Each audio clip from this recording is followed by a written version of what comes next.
वाले सामान्य विज्ञान विषय उसमें पाठ 10 कोशिका तथा कोशिका के अंगक। कोशिका तथा कोशिका के अंगक, इसके पहले के पाठ में हम लोगों ने देखा है कोशिकाएं क्या होती है। कोशिका मतलब जैसे एक चॉक लिया हम लोगों ने, चॉक को अगर थोड़ा सा भी रगड़ेंगे तो उसका पाउडर बनता है। ऐसे असंख्य जो छोटे छोटे कण होते हैं उससे मिलकर के चॉक बना होता है। उसी तरह से कोई भी सजीव, किसी भी सजीव की जो संरचना होती है वह कोशिकाओं के द्वारा ही होती है। मतलब जो भी सजीव हमको दिखाई दे रहा है, जैसे मनुष्य है, उसकी करोड़ों कोशिकाएं, असंख्य कोशिकाएं जिसको हम गिन नहीं सकते, इतनी कोशिकाओं से मिल करके हमारा शरीर बना है।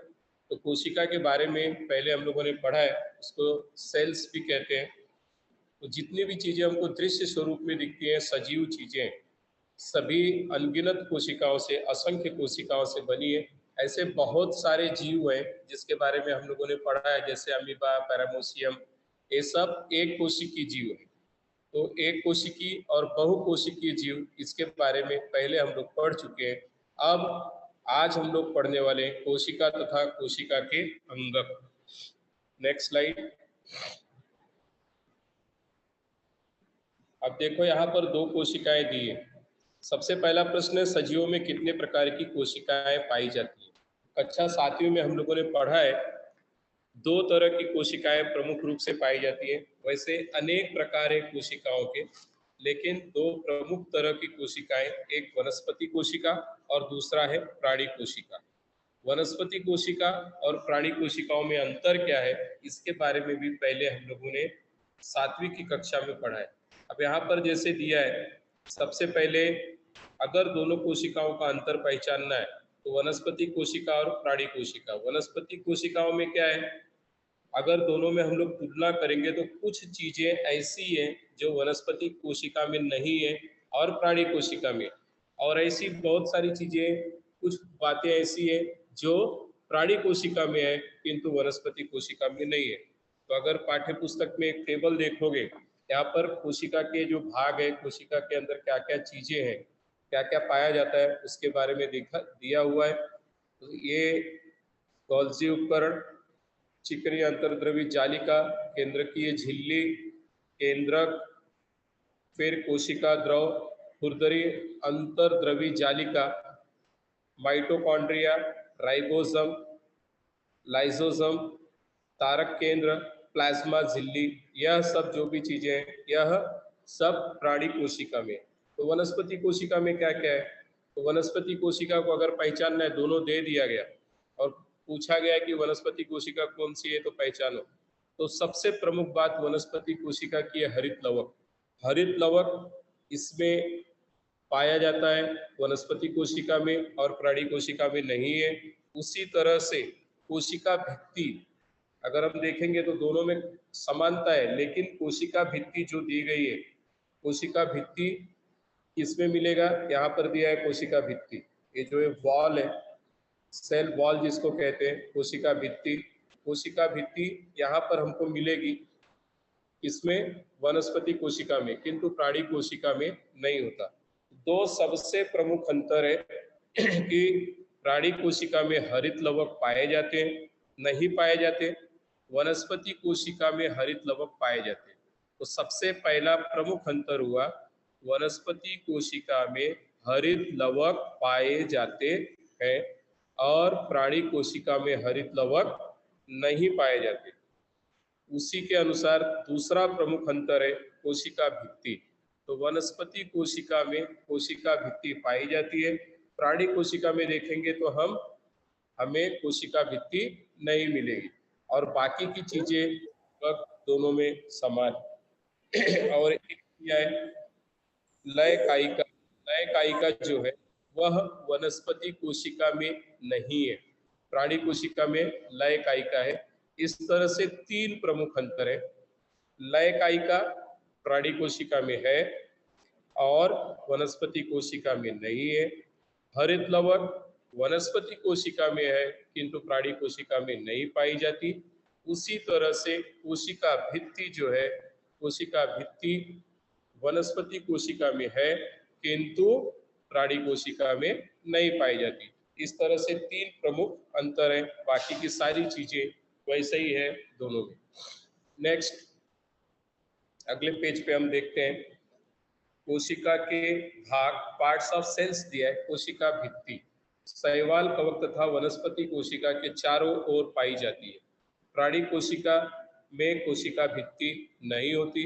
कोशिका भित्ति अर्थात कोशिका पटल के चारों ओर पाया जाने वाला मजबूत तथा लचीला आवरण, जो कि कोशिका भित्ति के नाम से जाना जाता है। हम लोगों ने देखा कि कोशिका भित्ति वनस्पति कोशिका में पाई जाती है, किंतु प्राणी कोशिका में नहीं पाई जाती।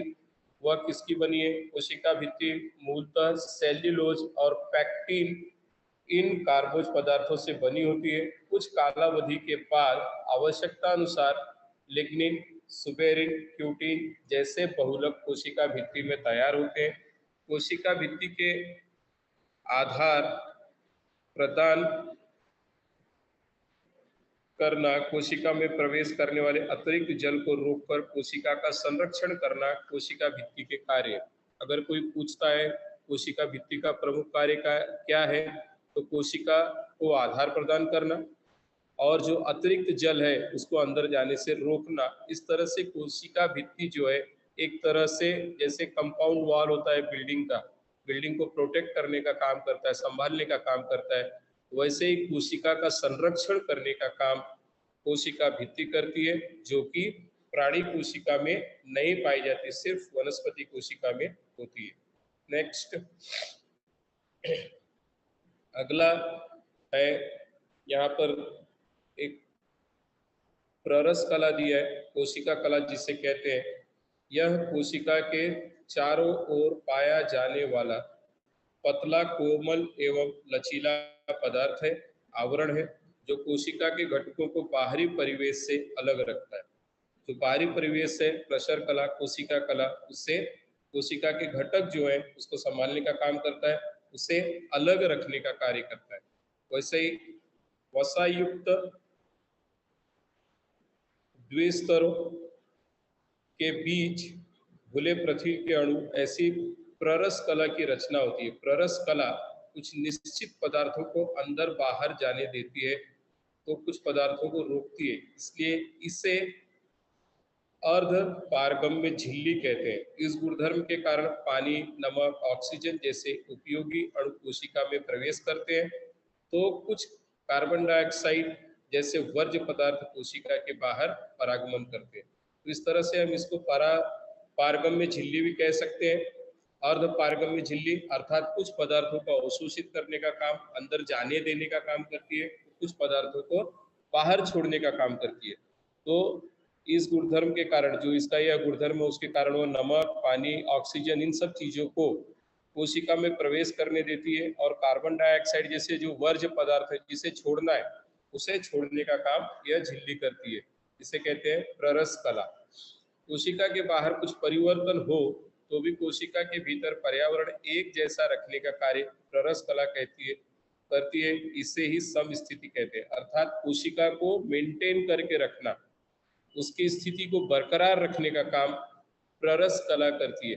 अर्थात कोशिका के बाहर जैसे टेम्परेचर बढ़ गया, तापमान बढ़ जाता है, जैसे हमारे शरीर में त्वचा ताप नियमन का कार्य करती है, तापमान को मेंटेन करने का कार्य करती है। बाहर का तापमान बढ़ा तो हमारे शरीर को उस तापमान के अनुकूल ढालने का काम, ठंडा रखने का काम त्वचा करती है। उसी तरह से प्ररस कला भी है, जो सम स्थिति को, कोशिका के अंदर जो सम स्थिति है उसे बना करके काम मेंटेन करने का काम करती है। अब यहाँ पर दिया है प्राथमिकी कोशिका भित्ति, प्रदत्त पटल, घुलनशील जो प्रथिन है, फिर सूक्ष्म काष्ठ तंतु, पैक्टिन, हेमीसेल्यूलोज, ये सब प्ररस कला के कोशिका भित्ति की रचना दिए उसके भाग है। नेक्स्ट है कोशिकीय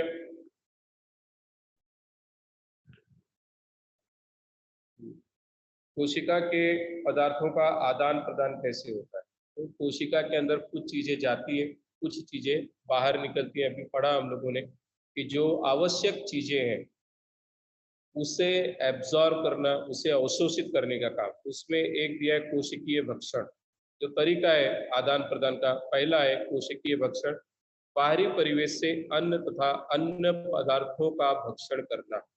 जो भी बाहर के परिवेश से अन्न पदार्थ है उससे लेना, अन्य पदार्थों का जो दूसरी चीजें हैं उसका भक्षण करना, उसे लेना। फिर कोशिकीय उत्सर्जन क्या है? उत्सर्जन अर्थात जो वर्ज्य पदार्थ है जो हमारे शरीर को आवश्यक नहीं है उन चीजों को बाहर करना, अर्थात उस कोशिका को जो चीज पोषण के लिए जरूरी नहीं है सब चीजों को वह निकाल देती है, उससे ही कहते हैं वर्ज्य पदार्थ। कोशिका की ऊर्जा का उपयोग किए बिना चल ये विसरण डिफ्यूजन जैसे में प्रवेश होते जाना।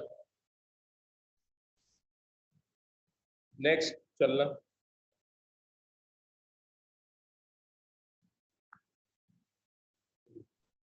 देखो नेक्स्ट क्या दिया है? परास्परण, ऑस्मोसिस। ऑस्मोसिस क्या है? इसका उदाहरण पहले हम लोगों ने पहले की कक्षाओं में भी देखा है।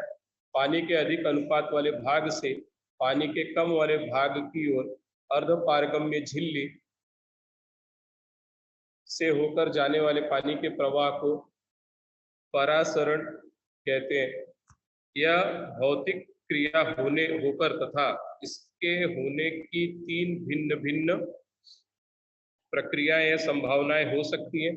पानी का जो अपसरण है, ऑस्मोसिस जो प्रोसेस है, परासरण, परासरण पानी के अधिक अनुपात वाले भाग से कम अनुपात की तरफ जाना, जहां पर पानी अधिक है वहां से कम ओर जाना। तो यहाँ पर दिया है सबसे पहला अति परासरी, समपरासरी और अपरासरी। इस तरह से तीन प्रकार है प्राणी कोशिका के परासरण के भाग। अब यहाँ पर उदाहरण दिया है किशमिश का। 4-5 किशमिश भिगो करके जब हम रख लेते हैं, भिगो करके रख देंगे, कुछ घंटे के बाद उसका निरीक्षण करते हैं तो हम देखते हैं कि उसने पानी को अवशोषित कर लिया है। पानी को अवशोषित करने के कारण वह किशमिश फूल जाता है। उसी तरह से एक और उदाहरण दिया है वर्षा ऋतु में जो दरवाजे हैं, दरवाजे खुल जाते हैं या पानी की जो नमी है उसको अवशोषित कर लेते हैं, जिसकी वजह से दरवाजे बंद नहीं होते, ज़्यादा जाम हो जाते हैं, फिट हो जाते हैं। नेक्स्ट,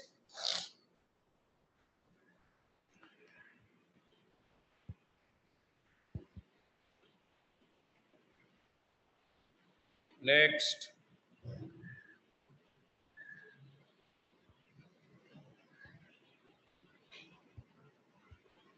यहाँ पर देखो किशमिश का उदाहरण दिया है। किशमिश को अगर हम लोग पानी में भिगा करके रखते हैं तो थोड़ी देर के बाद वो एब्जॉर्ब करके फूल जाता है। लेकिन उसी तरह से strong solution of sugar water, अगर हम लोगों ने शक्कर के पानी में उसको भिगा करके रखा, शक्कर के पानी में भिगाने से क्या होता है, वह और ज्यादा सिकुड़ जाता है। नेक्स्ट,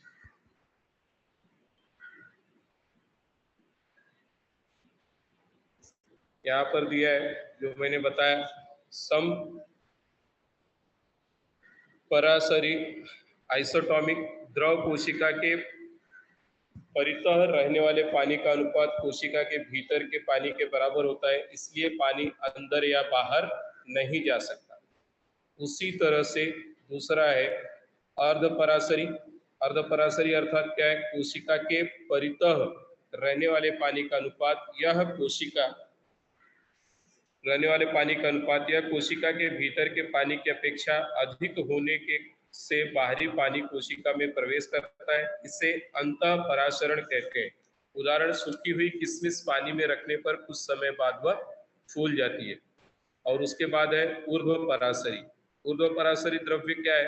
कोशिका के भीतर पानी का अनुपात अधिक तथा कोशिका के परितः माध्यम के पानी का अनुपात कम हो तो पानी कोशिका से बाहर निष्कासित होता है। उदाहरण, फूलों के टुकड़ों को शक्कर के पानी में, फलों के जो टुकड़े हैं उसको अगर हम लोग शक्कर के पानी में डालते हैं, उन टुकड़ों का पानी शक्कर के द्रव में घुलकर थोड़ी देर बाद वे टुकड़े सिकुड़ जाते हैं।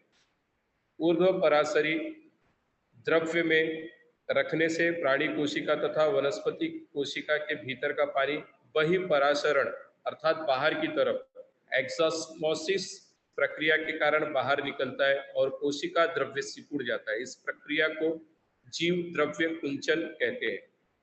उसके बाद नेक्स्ट है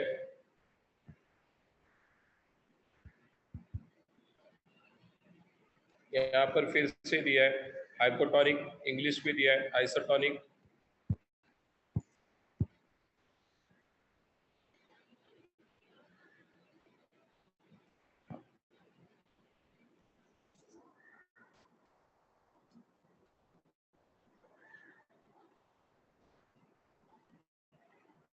नेक्स्ट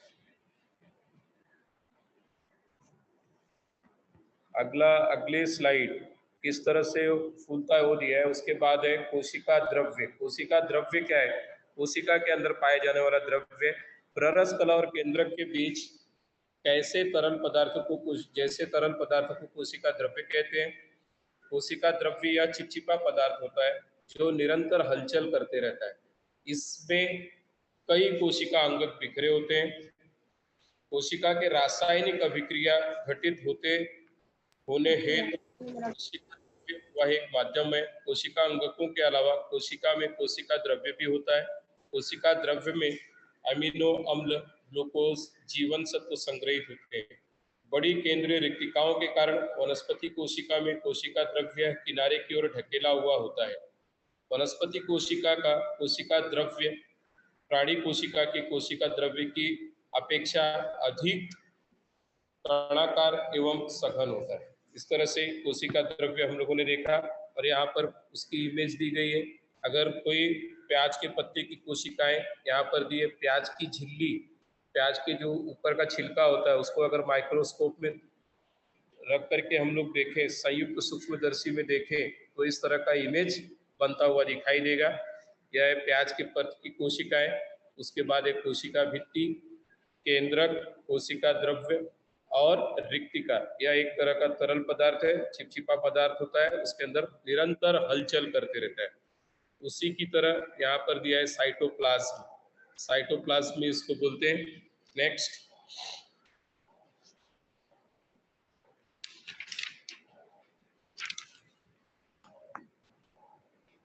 यहाँ पर इलेक्ट्रॉन सूक्ष्मदर्शी दिया गया है। इलेक्ट्रॉन सूक्ष्मदर्शी की सहायता से इन सब चीजों को हम सब देख सकते हैं। अब केंद्रक, प्याज के छिलके को अगर हम लोग देखते हैं, आयोडीन रंजित कांच पट्टी जो स्लाइड होती है, स्लाइड के ऊपर अगर इसको रखते हैं और उसके बाद फिर सूक्ष्मदर्शी, इलेक्ट्रॉनिक सूक्ष्मदर्शी में देखते हैं तो ऊपर दिया गया उस तरह का इमेज फॉर्म होता है। और यहाँ पर जो आकृति दी गई है वह इलेक्ट्रॉन माइक्रोस्कोप की है। इलेक्ट्रॉनिक माइक्रोस्कोप जो होता है अत्यंत सूक्ष्म, छोटी से छोटी चीजें जिसे हम निरी आंखों से नहीं देख सकते, ऐसे चीजों को देखने के लिए इलेक्ट्रॉन माइक्रोस्कोप की आवश्यकता होती है। अगला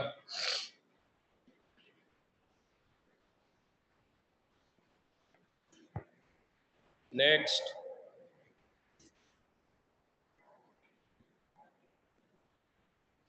इलेक्ट्रॉन सूक्ष्मदर्शी देखने पर केंद्रक के चारों ओर दोहरा आवरण तथा उस पर छोटे छोटे छिद्र दिखाई देते हैं। इन छिद्रों द्वारा केंद्रक के अंदर बाह्य पदार्थों का वहन होता है। केंद्रक में एक गोलाकार केंद्रकी होती है तथा रंग सूत्रों का जाल होता है। रंग सूत्र या पतले धागों जैसी संरचनाएं हैं जिसका रूपांतरण कोशिका विभाजन के समय गुणसूत्रों में होता है। गुणसूत्रों के कार्यात्मक घटकों को जनु कहते हैं, जीन्स कहते हैं।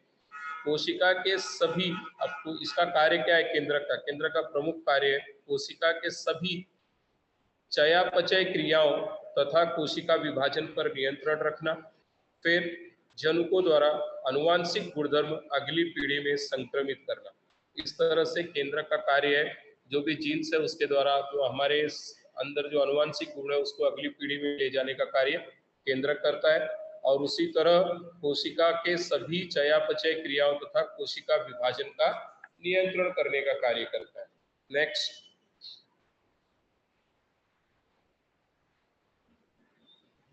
सभी को धन्यवाद, थैंक यू।